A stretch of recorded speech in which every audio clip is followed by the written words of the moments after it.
واكتشفت ان الناس دول مش عاوزين يعالجوني، دول عاوزين يدخلوني العالم بتاعهم.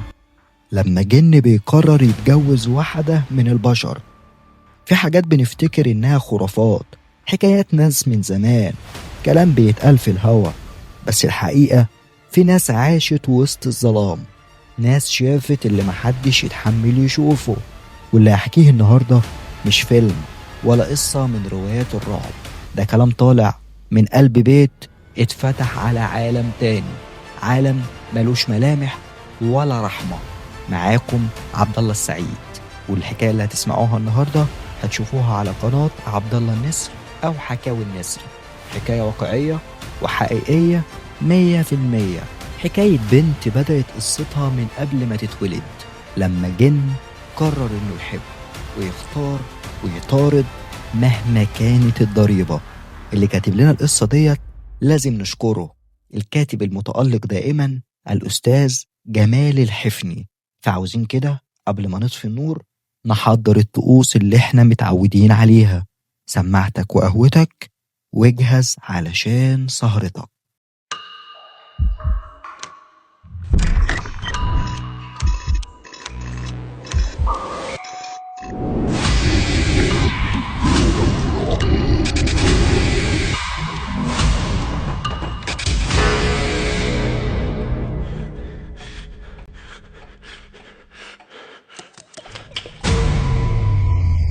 تخيل لما جن يحاول يتجوز إنسية وأهلها يرفضوا، هيعمل إيه؟ الكلام ده حصل سنة 1992 لما واحد اتقدم لخالتي وجدي رفض. الشخص ده ما صدقش إنه ممكن يترفض وحاول يبعت ناس، لكن جدي برضه رفض.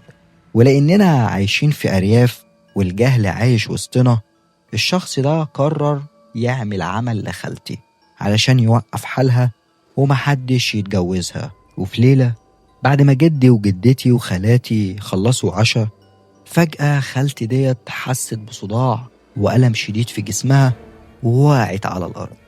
حاولوا يشوفوا فيها إيه، وفجأة صوتها تحول لصوت راجل خشن. مش كده وبس، خالاتي كمان صوتهم اتغير زيها، وبقى جدي وخالي واقفين مش مستوعبين الموقف. الحمد لله جدي حافظ لكتاب الله، وخالي كمان شبهه. راحوا قرروا يقرأوا قرآن، وخالتي واخواتها بدأوا يجروا في البيت ويعملوا حركات غريبة بعينيهم وجسمهم. وأغرب حاجة عملوها إنهم كانوا بيطلعوا على الحيط بصوابعهم ورجليهم عادي. أيوة زي ما انت سامع كده. الليلة كانت مرعبة قوي. وبعدين الجن زي ما يكون حب يتفاهم مع جدي، وقفت خالتي قدامه وجنبها خالاتي ساكتين، وبدأت تتكلم بصوته. قال لجدي إن اسمه علي وعاوز يتجوز خالتي وينزل بيها تحت الأرض، وكل الفلوس والذهب اللي جدي هيطلبه هيكون تحت أمره. بس جدي رفض. الجن قال له هخلي عيلتك أكبر وأقوى عيلة في البلد، بس جدي برضه رفض. بعدها بدأ صوت الجن يتحول لصوت بنت غير صوت خالتي، بدأت تحكي لجدي إنها متجوزة علي من زمان وعايشة معاه تحت الأرض. كانت بتحاول تطمنه علشان يسيب بنته، بس جدي برضه رفض. وبعدها البنت ديت دخلت في موجة عياط وغيرة لأنها ملقتش حد يقف جنبها زي جدي، وحكت لجدي حكايتها إنها يتيمة ومقطوعة من شجرة وحاجات غريبة كده مش فاكراها. ومن بعدها بدأت خالتي تدخل في دوامة صرع وخوف وتشنج، وشيوخ كتير بتيجي وتروح على البيت بدون فايدة. خالتي لمدة 5 شهور كاملين ما بتقعدش دقيقة لوحدها، سواء نايمة سواء صاحية لازم يكون حد معاها، حتى لما بتدخل الحمام لازم يكون حد معاها. لحد ما في يوم لقوا شيخ كويس جدا وبدأ معاها العلاج، وكان جايب نتيجة. العلاج طبعا ما بيكونش في يوم وليلة، لكن الشيخ ده صح، والعلاج هيكون على ايده بسبب النتائج اللي حققها مع حالة خالتي. وفي يوم تعبت بالليل بعد الساعة 1، والحالة اللي فيها مش بتروح غير لما الشيخ ده يكون موجود ويقرأ عليها. خدها خالي وجدي بالعربية وقرروا يروحوا للشيخ لغاية بيته. شوارعنا في الريف بالليل بتكون ضلمة أو الإضاءة بتاعتها يعني بتكون قليلة. فجأة الجن اللي اسمه علي ده ظهر لهم وحاول يخليهم يعملوا حادثة أو يتقلبوا بالعربية في الترعة. خالي بصعوبة سيطر على العربية ووقفها على جنب، وبدأ جدي وخالي يقرأوا قرآن والجن معاهم بيزاول فيهم. خالتي راحت تصرخ وتستغيث بيهم وتقول لهم يبعدوا عنها لأنه هيأذيها ومش هيخلي حد يتجوزها وهيخليها هي نفسها غير قابلة للجواز، وتهديدات كتير طول الليل من الساعة 2 لغاية أذان الفجر. وبعدين اختفى وقدروا يوصلوا للشيخ ويعملوا تحصين، وزي ما قلت لكم لمدة 5 شهور لحد ما الشيخ ده عالجها تماما وينهي الموضوع، بشرط إنها تحافظ على الصلاة في وقتها والأذكار، وكمان تلبس سلسلة دهب مكتوب عليها آية الكرسي، بس الشرط تفضل معلقاها في رقبتها وما تقلعهاش أبدا. كل الحاجات ديت أنا ما كنتش أعرفها، عرفتها بعد ما بدأت تحصل معايا أنا شخصيا حاجات غريبة وبدأوا يربطوها ببعض. أنا كطبعي بنت بتحب الرومانسية وبتشوف الأفلام والمسلسلات التركي والهندي وبقرأ روايات رومانسية، وكنت زي أي بنت بحلم بالعالم ده وأتمنى أكون مكان البطلة، لحد ما في يوم بدأ يظهر لي شخص في المنام، وبمرور الوقت بقيت بجري على النوم علشان أشوفه، وعشت معاه فترة كبيرة في الحلم. كنت بروح العالم الآخر معاه وأشوف قصورهم وحياتهم، كانت جميلة جدا، كانت أحلام كلها حلوة وما فيهاش رعب. الرعب بقى بدأ لما اتجوزت.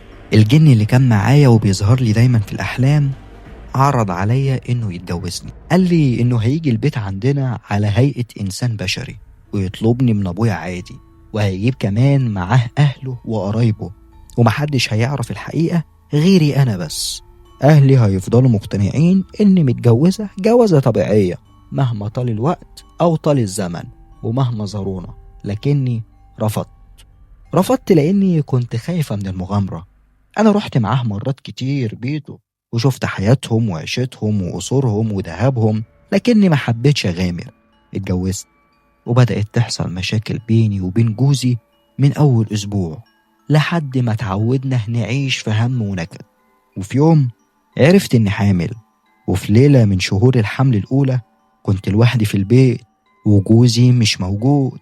فجأة الباب اتفتح، كنت نايمة على السرير، دخل عليا 2 طوال كده ولابسين ملابس سودة ومداريين شعرهم، معرفش إذا كانوا رجالة ولا ستات.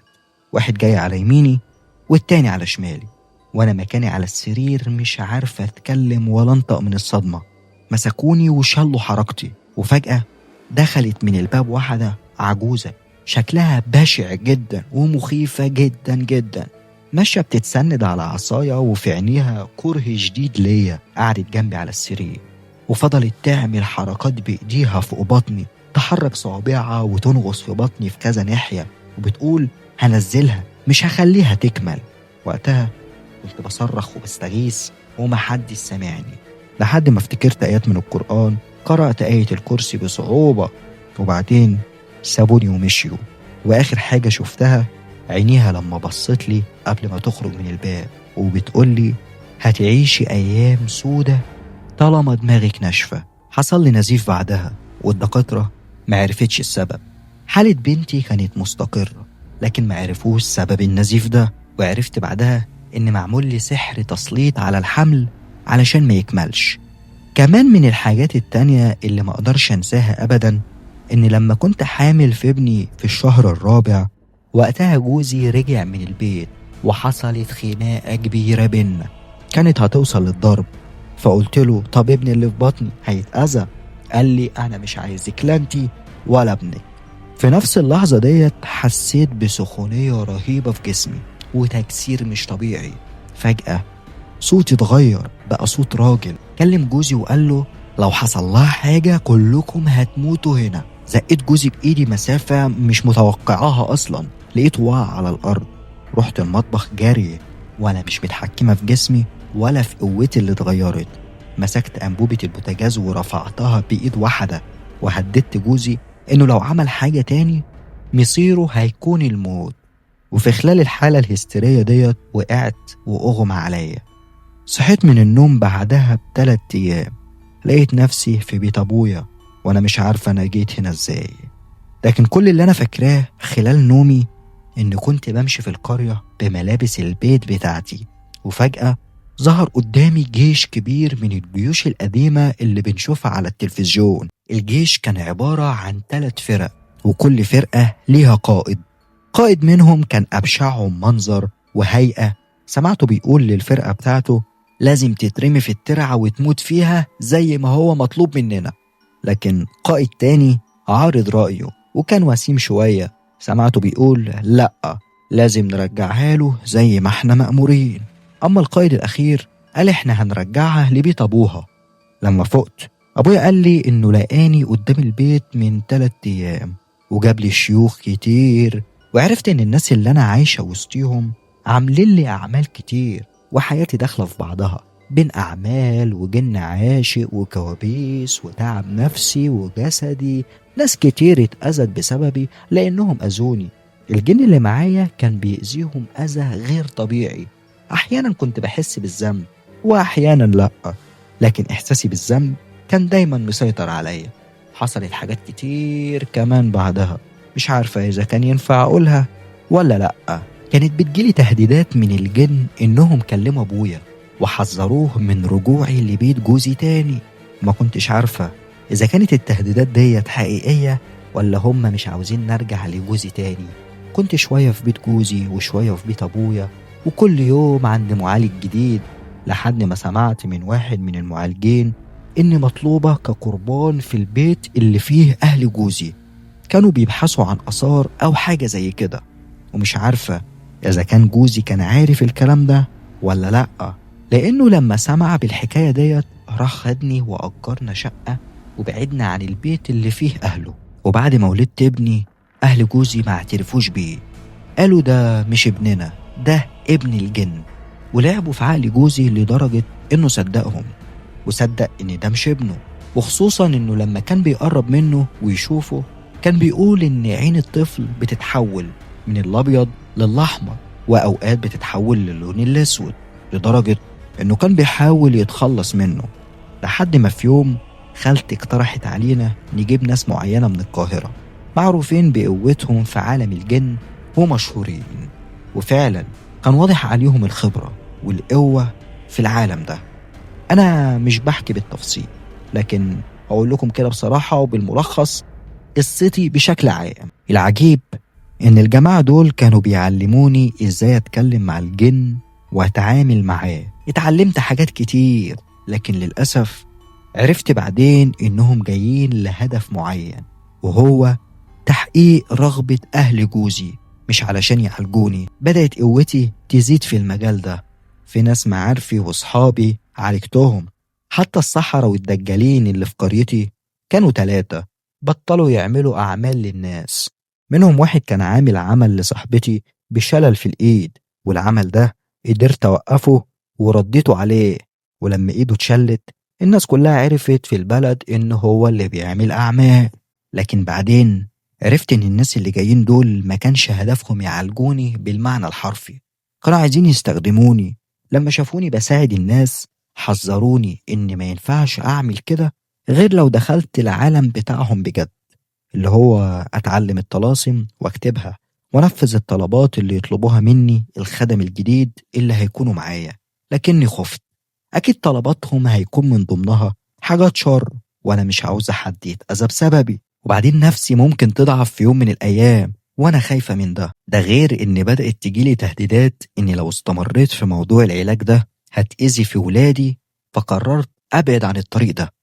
وعرفت إن الحال اللي أنا فيه ده بسبب 2، خالتي وعمي، أكتر 2 أذوني، يمكن بسبب غيرتهم مني لأني دخلت كلية من كليات القمة وكان فاضل لي 2 واتخرج، وولادهم مش متعلمين كويس، أو بمعنى أصح يا دوبك داخلين كليات عادية.